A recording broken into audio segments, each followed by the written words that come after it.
ce qui refuse de s'éteindre. Car ce qui a été vraiment aimé ne redevient jamais silence.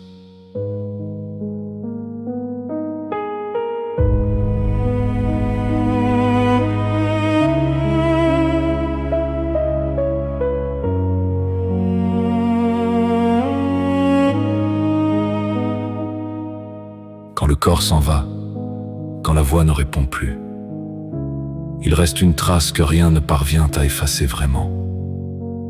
Le souvenir n'est pas une image figée, morte et lointaine.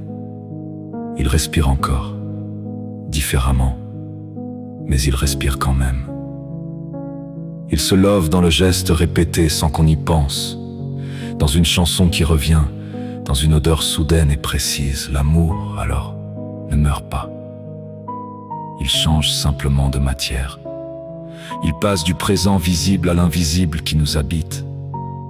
Les astres eux-mêmes continuent d'éclairer longtemps après leur mort. Leur lumière voyage encore, quand l'étoile n'existe déjà plus. Ainsi l'amour continue son chemin bien après la disparition réelle. Il éclaire encore ceux qui restent, longtemps après le départ. Le souvenir n'est pas un deuil, c'est une forme de présence, différente, plus silencieuse, mais tout aussi réelle à sa manière. On croit avoir perdu, alors qu'on a simplement changé de langage. On ne se parle plus, mais on continue de se répondre. Dans les choix qu'on fait, dans les valeurs qu'on transmet encore, l'être aimé devient une boussole intérieure, discrète mais fidèle.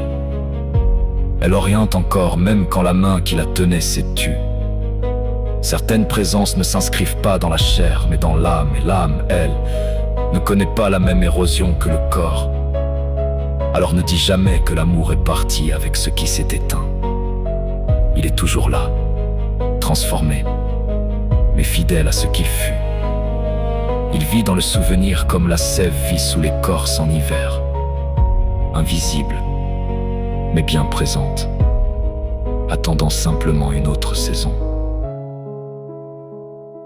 Car ce qui a vraiment été aimé ne redevient jamais silence.